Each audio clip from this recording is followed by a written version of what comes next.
Um simples jantar em família seria o estopim para virar minha vida de cabeça para baixo. Depois de anos sustentando minha mãe e minha irmã, acreditando que um dia seria valorizada, ouvi a frase que destruiu qualquer ilusão que eu ainda tinha: seu quarto vai ser usado pelo noivo da sua irmã e pelos sogros dele. Pegue suas coisas e saia. Naquele instante, percebi que eu nunca fui filha, eu fui apenas a fonte de dinheiro daquela casa. Mas o que ninguém esperava era a minha reação. Eu fiz algo que mudou completamente o destino de todos, inclusive o meu, e até hoje minha família não se recuperou das consequências. Quer saber o que aconteceu depois? Então escute essa história até o final. Acredite, você não vai conseguir parar no meio. Olá, seja bem-vindo ao canal Histórias Surpreendentes. Curta e se inscreva nesse canal, aproveite e ative as notificações, comente aqui de qual cidade você está assistindo, vou adorar saber e deixar um coração no seu comentário. Vale lembrar que os nossos vídeos não são relatos reais, são histórias voltadas apenas para o entretenimento. Toda a criação e edição são feitas pelo proprietário do canal. Meu nome é Luana Almeida, tenho 29 anos e, desde que me entendo por gente, aprendi que dentro da minha própria casa eu era sempre a última opção. Cresci ouvindo que eu precisava ser forte, segurar as pontas, dar exemplo, enquanto minha irmã mais nova, Camila, era tratada como uma joia delicada, incapaz de enfrentar qualquer dificuldade. Quando nosso pai abandonou a família, sem olhar para trás, sem pagar pensão, sem assumir nada, minha mãe, Dona Teresa, encontrou em mim a muleta perfeita para evitar qualquer responsabilidade. Aos 15 anos já trabalhava meio período em uma farmácia do bairro. Aos 18, dividia estudos e 2 empregos. Aos 21, fui contratada como auxiliar administrativa em uma metalúrgica e, aos poucos, fui crescendo lá dentro. Mas essa ascensão nunca foi realmente minha. Era sempre seguida de frases como: que bom, agora você pode ajudar mais em casa. Você ganha melhor que muita gente, não reclame. Sua irmã ainda está se encontrando, você precisa ajudar. E eu ajudava. Ajudava tanto que, no fim do mês, quase nada sobrava para mim. Pagava aluguel, água, luz, internet, compras de mercado, remédios da minha mãe, roupas da minha irmã e até as festas que Camila inventava que precisava ir. A casa onde morávamos, um sobrado simples em Guarulhos, que estava no meu nome, embora minha mãe adorasse repetir que ela é a chefe da casa. Com o tempo, Camila começou a namorar Renan, um rapaz preguiçoso, sempre com desculpas para não trabalhar. A família dele era parecida, o pai, seu Joel, vivia pulando de emprego em emprego, a mãe, Dona Marli, dizia sofrer de problemas emocionais sempre que precisava assumir qualquer responsabilidade. Eu nunca gostei deles, mas tentava manter distância para evitar confusão. Só que evitar confusão, naquela casa, era impossível. O clima sempre foi de manipulação, culpa e cobrança. Enquanto eu carregava o mundo nas costas, minha mãe e Camila viviam como se estivessem em um resort pago pelo meu suor. A cada ano, eu prometia a mim mesma que criaria coragem para sair dali, mas sempre aparecia algo novo que me prendia: despesas extras, chantagens emocionais, chantagens financeiras. O golpe final, no entanto, veio de maneira inesperada. Numa sexta-feira à noite, cheguei do trabalho esgotada, depois de enfrentar trânsito, atrasos e uma pilha de documentos. A mesa estava posta, o cheiro de comida era bom, e por um segundo pensei que talvez algo estivesse melhorando. Mas não. Era só o início do pior. Sentamos para jantar e, antes mesmo de eu pegar o garfo, minha mãe limpou a garganta como quem se prepara para dar uma notícia importante. Camila sorriu, aquele sorriso vitorioso que me dava calafrios desde a infância.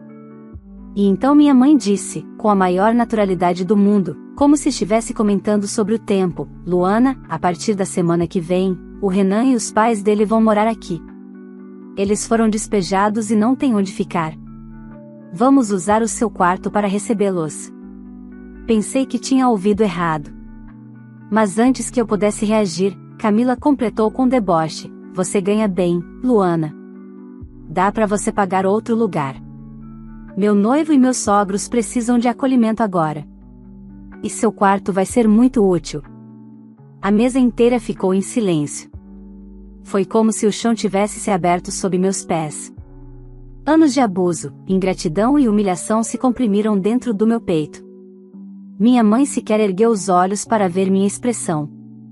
Renan sorriu de canto. Naquele instante, percebi algo que demorou décadas para entender: eu nunca fiz parte daquela família. Eu era só a fonte de dinheiro. E, pela primeira vez, tomei uma decisão que mudaria completamente a vida de todos naquela casa, inclusive a minha. Quando minha mãe soltou aquela frase absurda, senti o sangue sumir do meu rosto. Meu quarto. Minha única parte da casa onde eu tinha um pouco de paz, privacidade e espaço para respirar, entregue para 3 pessoas que mal conhecíamos, que nunca fizeram nada por nós e que ainda tratavam Camila como se ela fosse uma princesa intocável. Demorei alguns segundos para processar. Olhei primeiro para Renan, depois para Camila, e então para minha mãe. Os 3 tinham a mesma expressão: não era pedido, era imposição. E o mais assustador era que eles realmente acreditavam que aquilo era normal. Vocês só podem estar brincando, consegui dizer, tentando controlar a tremedeira na voz. Brincando? Camila riu como se eu tivesse contado uma piada. Luana, por favor. É só um quarto. É o meu quarto. E daí? Minha mãe rebateu com impaciência. Você é adulta. Pode muito bem se virar. Renan e os pais dele precisam de ajuda. Eles são família agora. Família. Essa palavra doeu como um tapa. Eu passei a vida inteira sustentando aquelas 2 mulheres, e nunca fui tratada como família, apenas como provedora. Mas os sogros da minha irmã, esses eram acolhidos sem esforço algum. Eu ajudei vocês por anos, respondi, finalmente encarando minha mãe de forma direta. Tudo, absolutamente tudo aqui dentro, é pago por mim. E vocês acham justo eu ser expulsa do meu próprio quarto? Não fale assim comigo, ela retrucou. Eu sou sua mãe. E eu sou sua filha, rebati. Mas nunca fui tratada como tal. Renan resolveu se meter. Olha, Luana, ninguém tá te expulsando da casa. É só arrumar outro lugar para dormir. O sofá é grande. Eu ri. Não porque achasse graça, mas porque percebi que, naquele instante, algo dentro de mim tinha finalmente quebrado. O limite que eu nunca permitirá que fosse rompido, tinha sido destruído diante dos meus olhos. Isso não vai acontecer, respondi com calma. Vai sim, Camila cruzou os braços. Não é negociável. Eles já estão trazendo as malas no domingo. O jantar terminou ali. Não houve discussão, não houve tentativa de diálogo, não houve consideração. Todos simplesmente se levantaram e começaram a conversar entre si, como se eu tivesse deixado de existir. Fui para meu quarto e fiquei encarando minhas coisas, cada item escolhido com tanto esforço, comprado com dinheiro que eu suava para ganhar. Passei a mão pela escrivaninha onde eu estudava à noite, pela cama que eu comprei parcelada em 10 vezes, pelas caixas de lembranças que eu guardava desde a adolescência. De repente, tudo aquilo deixou de ser meu. Minha vida inteira ali, sendo tratada como algo descartável. Naquela noite, não dormi. Pensei. Revi mentalmente cada humilhação que vivi naquela casa, as vezes em que fiquei sem dinheiro para comer para pagar remédios da minha mãe. As vezes em que Camila usou meu cartão emprestado para comprar roupas novas. Os aniversários em que eu trabalhava dobrado enquanto elas faziam festas para minha irmã. A indiferença, as risadas quando eu dizia que estava cansada, as críticas quando eu fazia algo para mim. Eu me dei conta de que não era a primeira vez que tentavam me colocar em último lugar. A diferença é que agora estavam me expulsando, sem nenhum pudor. Quando o sol começou a nascer, tomei a decisão que deveria ter tomado anos atrás. Peguei meu celular, abri a conta do banco e revisei cada débito automático ligado à casa, energia, água, internet, plano de saúde, compras recorrentes do mercado. Tudo no meu nome. Tudo saindo da minha conta. Tudo sustentado por mim. E percebi algo libertador, bastava um toque para desligar tudo. Antes de sair do quarto, olhei pela última vez para o espelho. Vi meu rosto cansado, as olheiras profundas, a postura de alguém que tentou carregar o mundo sozinha. Aquela não seria mais eu. Preparei uma mala pequena com o essencial, documentos, algumas roupas, meu notebook, e deixei o restante ali. Assim como elas sempre deixaram meus sentimentos para trás. Quando saí para o café da manhã, as 3 estavam sentadas à mesa, conversando animadamente sobre como iam reorganizar a casa para receber a nova família. Renan tinha até feito um desenho no papel sobre onde colocariam a cama dele e dos pais. "Onde você vai com essa mala?" Camila perguntou, confusa. "Fazer exatamente o que vocês pediram", respondi. "Vou sair da casa." "Sabia que você ia entender", disse minha mãe, satisfeita. Mas elas não imaginavam o que vinha depois. "Ah, e só para avisar", completei, pegando as chaves em cima da mesa, "hoje à tarde vou ao banco encerrar todos os pagamentos da casa." Tudo que eu pagava, acabou. O silêncio foi instantâneo. A expressão de choque começou a despontar, primeiro em Camila, depois em Renan, e só então na minha mãe. "Como assim?" Ela perguntou, num fio de voz. "Exatamente como parece. Vocês querem que eu saia? Ótimo. Mas eu não sustento ninguém mais." Saí pela porta sem olhar para trás. E, pela primeira vez na vida, senti o gostinho verdadeiro da liberdade. Saí daquela casa com a mala nas mãos e o coração pulsando tão forte que parecia querer atravessar o peito. O ar da manhã era fresco, mas eu tremia por dentro, não de medo, mas da sensação inédita de estar tomando o controle da própria vida. Caminhei até o ponto de ônibus como se estivesse andando nas nuvens. Era estranho, libertador, assustador e maravilhoso ao mesmo tempo. Peguei o ônibus para o trabalho, mas meu foco estava longe dos relatórios e e-mails pendentes. Passei todo o trajeto revisando cada gasto que eu sustentava por anos, as contas de luz sempre altas porque Camila passava horas no secador e na chapinha, a água que subia absurdamente porque Renan vivia tomando banhos infinitos sempre que dormia lá, o plano de internet de fibra ótica que elas diziam ser essencial para trabalhar, mas que nunca era usado por trabalho, e sim para séries e redes sociais. Cada gasto carregava uma lembrança de ingratidão. Assim que cheguei na empresa, fui direto ao RH pedir a atualização dos meus dados bancários, uma burocracia que eu sempre adiava porque minha mãe adorava conferir meu extrato e dizer como eu devia usar meu próprio salário. Agora não teria mais isso. Depois do expediente, parei no banco e pedi para cancelar todos os débitos automáticos ligados à casa de Guarulhos. A funcionária me olhou com dúvida quando viu a quantidade. "Nossa, moça, você pagava tudo sozinha?" "Infelizmente, sim", respondi. "E agora vai parar de pagar tudo?" "Agora vou começar a viver." Saí de lá com uma leveza tão grande que parecia que eu tinha deixado 10 anos de peso sobre aquela mesa do banco. Em seguida, aluguei um quarto em uma república feminina perto da empresa. Não era luxuoso, mas era meu. Não tinha ninguém me mandando, ninguém gritando meu nome para pedir dinheiro, ninguém reclamando se eu chegasse tarde. Paguei o primeiro mês adiantado e recebi as chaves de imediato. A sensação de girar aquela chave na porta nova, foi como renascer. No mesmo dia, deixei meu celular no modo silencioso. Sabia que, mais cedo ou mais tarde, as ligações viriam, e vieram. Ainda antes de anoitecer, encontrei mais de 15 chamadas perdidas de minha mãe, umas 10 de Camila e 3 de números desconhecidos, provavelmente Renan. Não atendi nenhuma. Às 8 da noite, o celular vibrou novamente. Era uma mensagem da minha mãe: "Luana, o que você fez?" "A internet caiu. A luz está prestes a cortar. Você precisa voltar e arrumar isso imediatamente." Respirei fundo. Não respondi. Depois veio outra mensagem: "Você é muito ingrata. Depois de tudo que fiz por você?" Sorri.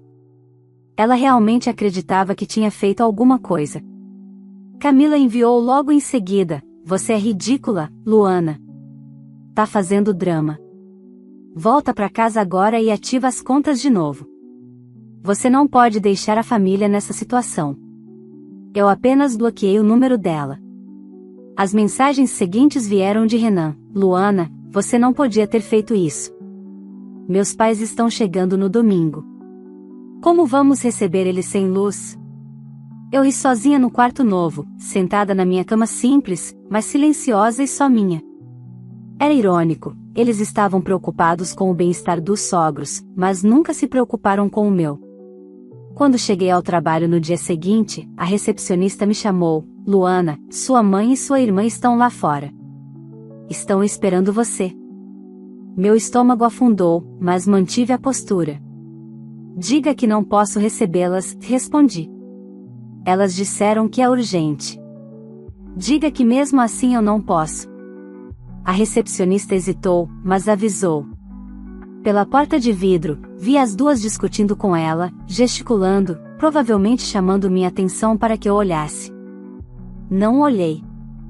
Isso pareceu deixá-las ainda mais revoltadas. Minutos depois, meu chefe me chamou na sala: Luana, está tudo bem?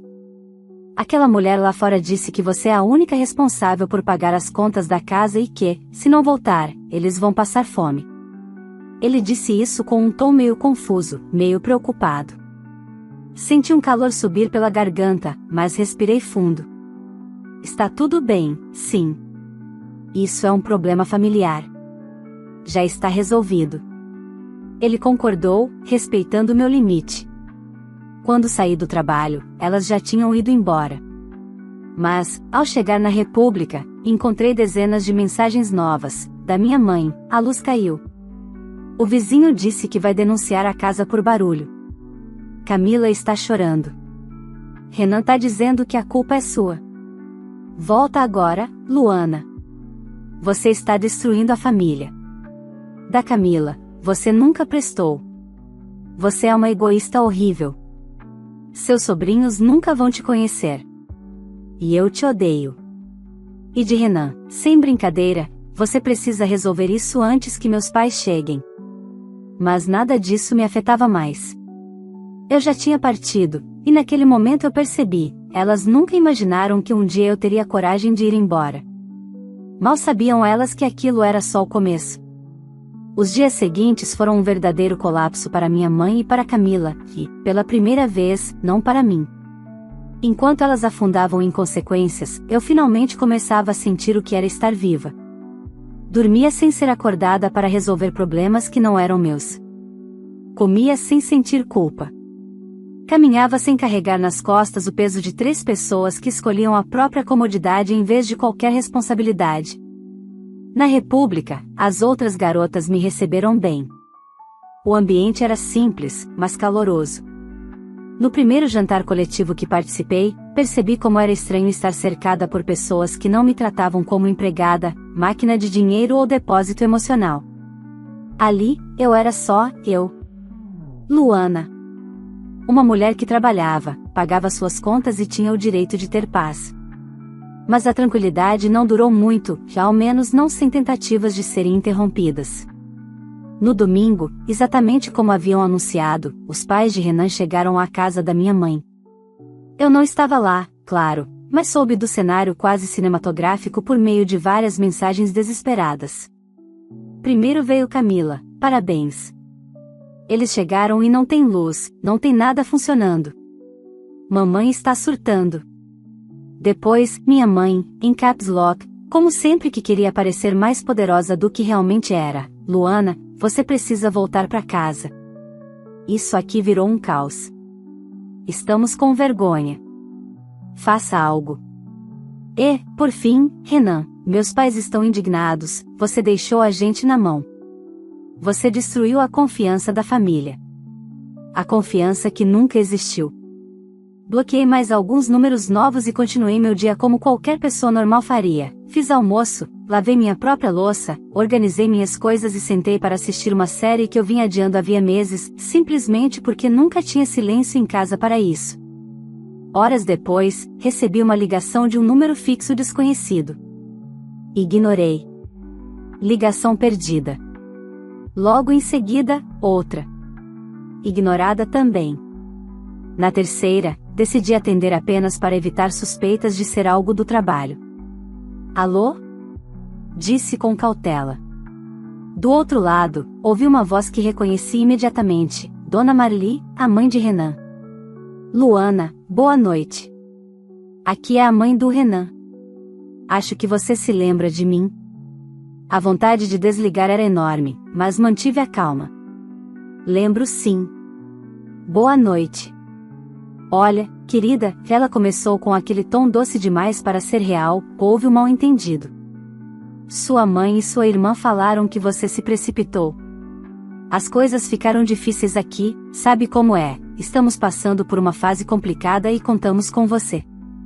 Traduzindo, trabalhe para nós também, Luana. Dona Marli, respondi com firmeza, que eu não tenho mais nada a ver com essa situação. Não moro mais aí e não ajudo mais financeiramente. Houve uma pausa silenciosa e pesada do outro lado. Você está sendo muito fria, ela finalmente disse. Sua mãe nos garantiu que você era responsável. Que você tinha condições de ajudar. Eu respirei fundo. Responsável eu sempre fui.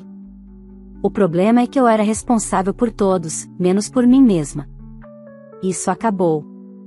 Ela suspirou, perdeu o tom doce e assumiu uma voz seca. Isso vai cair muito mal para você, Luana. A família toda está comentando. Você vai se arrepender.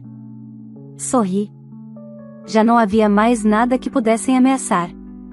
Boa noite, senhora, respondi. E boa sorte. Desliguei. A partir daí, percebi que viria uma nova onda de manipulações. Minha mãe e Camila nunca foram boas em lidar com limites, especialmente quando significavam perder privilégios. No segundo dia após a chegada dos sogros, minha mãe enviou uma mensagem longa, quase um discurso. Luana, eu sei que falhei com você em alguns momentos, mas somos família. Estamos passando por uma fase e precisamos nos unir. Você sempre foi a mais forte. Você não pode virar as costas agora. Era impressionante como todas as frases envolviam "você sempre foi", como se força fosse sinônimo de exploração. Em seguida, seus avós ficariam decepcionados. Sempre quiseram união entre as netas. Era uma tentativa barata, mas previsível. Camila, por outro lado, foi mais direta: se você não ativar as contas até amanhã, eles vão embora. Meu noivo está falando em terminar comigo por causa dessa situação. Você vai destruir meu relacionamento.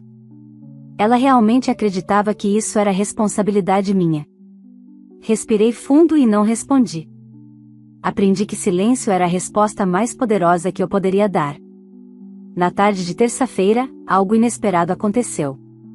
A síndica do condomínio onde minha mãe morava me ligou no trabalho. Oi, Luana. Aqui é a Débora, síndica do prédio da sua mãe. Tudo bem? Oi, Débora. Tudo sim, e você? Então, sua mãe me passou seu contato. Ela disse que você é a responsável pelo pagamento do gás e da internet do apartamento e pediu que eu falasse com você. Eu fechei os olhos por alguns segundos. Débora, deixa eu esclarecer uma coisa, eu não moro mais lá. E não sou responsável por mais nada naquela casa. Qualquer problema precisa ser resolvido por elas. Ela soltou um vá, compreensivo. Imaginei que pudesse ser algo assim. A situação lá está bem complicada. Há muita gritaria, discussões. Os novos moradores parecem meio exaltados. Posso imaginar, respondi. Qualquer coisa que você precisar, estou por aqui, tá? Não se preocupe com isso. Agradeci, desliguei e senti uma paz profunda me envolver. O caos que eu deixei para trás era consequência de anos de abuso, irresponsabilidade e dependência emocional.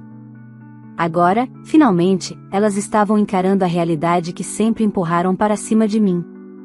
E o mais curioso é que, pela primeira vez, eu não sentia pena. Eu me sentia livre. Uma liberdade que, eu sabia, ainda renderia efeitos muito maiores e que se ampliaria nas próximas semanas, quando a casa finalmente ruísse de vez. As semanas seguintes se transformaram em um verdadeiro terremoto emocional, não para mim, mas para elas. Enquanto eu reconstruía minha vida com passos firmes e finalmente respirava sem culpa, a casa de minha mãe se tornava uma bomba relógio prestes a explodir. E, ironicamente, toda aquela instabilidade não era causada pela minha ausência, mas sim pela presença de quem elas insistiram em colocar no meu lugar. Eu soube do caos principalmente por mensagens, relatos indiretos e, claro, pela infinita tentativa delas de me puxar de volta para o papel de provedora. Mas nada me preparou para o nível de descontrole que se instalou lá.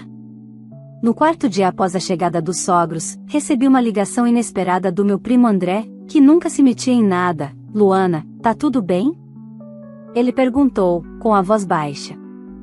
Passei ali na casa da tia Teresa. Tá uma gritaria desde ontem. Achei que fosse briga de vizinho, mas era dentro da casa. Suspirei fundo. Imagino. Eles trouxeram o noivo da Camila e os pais dele pra morar lá. E eu saí. Ah, isso explica tudo, ele disse, surpreso. Aquele povo não bate bem. E sua mãe, bom, ela nunca sabia colocar limite. Pois é. Agora ela está descobrindo isso na prática. Ele riu com um humor quase triste. Se precisar de alguma coisa, me avisa. Tô torcendo por você. Agradeci e desliguei.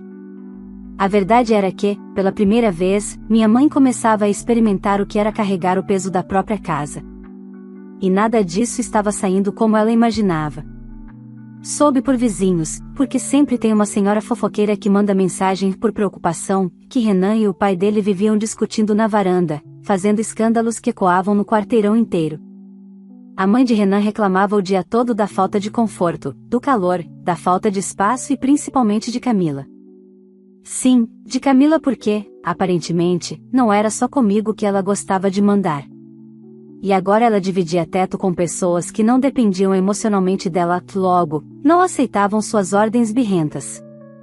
Minha mãe, por sua vez, não sabia administrar o caos. E sem dinheiro para comida, contas atrasadas e gente estranha dormindo no sofá, ela entrou num estado de desespero crescente. Os relatos eram quase inacreditáveis, Renan dormindo no meu antigo quarto com a Camila. Os sogros ocupando a sala e exigindo o ventilador ligado o dia todo. A geladeira constantemente vazia, porque ninguém trabalhava. A síndica passando 3 vezes na semana por reclamações de briga. Vizinhos ameaçando chamar a polícia por barulho. E, em meio a tudo isso, uma sequência interminável de mensagens dramáticas, da minha mãe, Luana, a situação está ficando insustentável. Venha conversar. Somos sua família. Depois, você não entende a responsabilidade de ser mãe. Você ainda não tem filhos. E o clássico, eu te dei a vida. Você me deve respeito. Da Camila, eu não aguento mais a mãe do Renan mandando na minha casa. Tira eles daqui. Faz alguma coisa. Era quase hilário. No início, ela exigiu que eu entregasse meu quarto. Agora, percebia que entregar a casa inteira para uma família inteira era um completo desastre. Renan, em outro surto de alta importância, mandou: Luana, eu vou ser bem direto. Se você não resolver isso, eu vou reunir a família inteira e contar como você abandonou sua mãe.